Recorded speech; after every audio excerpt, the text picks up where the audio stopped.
Current Christian values are more about ideas than about people. A few years ago, my wife told me she no longer wanted to be married. She said some things that were very hurtful, did some psychological damage to me, and then it later came out that she was having an affair. Now, every good story has a good villain in it, right? And a good hero. But neither she nor I are the villain or the hero in this story. She later went on to get help. She is a great mother to our children. She has apologized. I have no feelings of ill will towards her at all. There were also power differentials at play in the affair she had that were unjust to her. And so I ask you to have some kindness and grace as you consider her role in my story. Regardless, the things she said and the things she did communicated very clearly to me that she was no longer interested in continuing this marriage. And I did wait for a little while to see if that would change, if I could get any indicators that we could build on this, that we could reestablish trust, but I never got those. And in fact, she even said some things pretty point blank to me that she didn't even trust herself to make this relationship work. Now, again, you could hear that and say, oh, how mean of her. And at first, it really stung and really hurt, but I see it now more as a gift. She was trying to be honest with me and just trying to be clear with me and give me all the information so I could make an informed decision on what to do. The reason I'm trying to tell this story now is because of the shortcomings that Christians showed in their Christian values during this time. I was in a marriage that someone was telling me they did not want to be married to me. They were saying other hurtful, psychologically damaging things to me. They were lying. They were being unfaithful and cheating on me. And they were saying that they didn't have the confidence that they could not do it again. Christians took me out to coffee, had phone calls with me, sent me texts, and told me that I needed to stay with her. The reasons were pretty broad.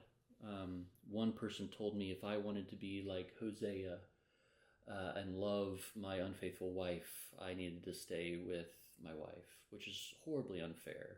I wanted to say to him, okay, so are you saying that there's biblical precedent for all men to go out and marry prostitutes?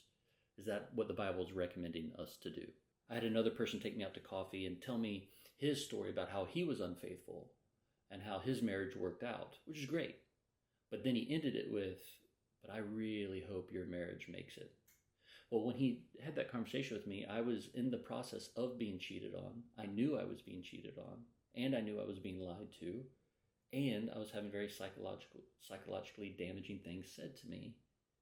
And because his story worked out, he said, I really want your marriage to work out. As opposed to saying, I want you to be safe. I want you to be well. I want you to be whole. It was about saving marriage. I had other people tell me that I needed to fight for her.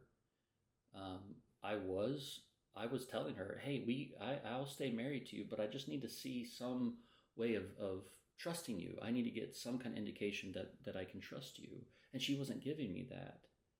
But they turned that around to I wasn't fighting hard enough. I needed to fight more to preserve my marriage. And here's the point.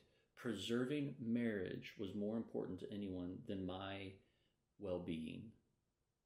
My mental health was breaking down at a rapid pace. I was losing my grip. I was not able to function. My drinking was out of control. I was becoming self-destructive. I was having really dark thoughts that I'll just leave it at that for now. And people were still telling me, well, it's kind of your fault if you bail out now. I had somebody text me and say, when I decided, hey, I'm not going to do this anymore, they texted me and just said that I should have waited more. Why didn't I wait more? And wait for what? All the data I had at this point was that she is not interested in a marriage with me. She's telling me she may do it again. She's telling me she doesn't really love me. But it's my fault that I'm going to take steps to get myself safe. This is because Christians are so focused on the idea of marriage more than they are focused on the people in the marriage. marriage and preserving the nuclear family has become this idol. It is an idol that they bow down to, and they sacrifice hurting people on its altar. Jesus himself said I had a right to step out of this marriage. When Jesus walked the earth, what did he do? He told stories and taught lessons, and then he healed people. He didn't fight for family values. He didn't do marriage counseling. He didn't try to keep marriages together. He healed. He healed individuals.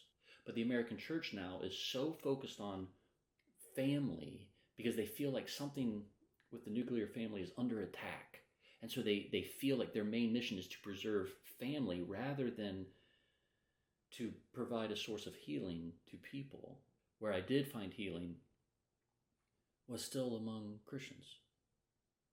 But Christians who broke ranks, who met with me in private and said, I'm going to walk with you through this. I'm going to support you all the way through this. We've got to stop promoting Christian ideas more than protecting people.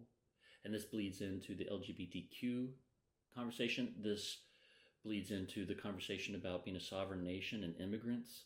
This is how we handle victims of SA. We approach these horrible issues trying to preserve our ideas, aka our theology or our doctrine, rather than preserve the well-being of people. And I don't want to be a part of a faith that does that anymore. But I don't think that is what Jesus modeled. I think Jesus modeled a focus on people, and he really offended the ideas of the religious.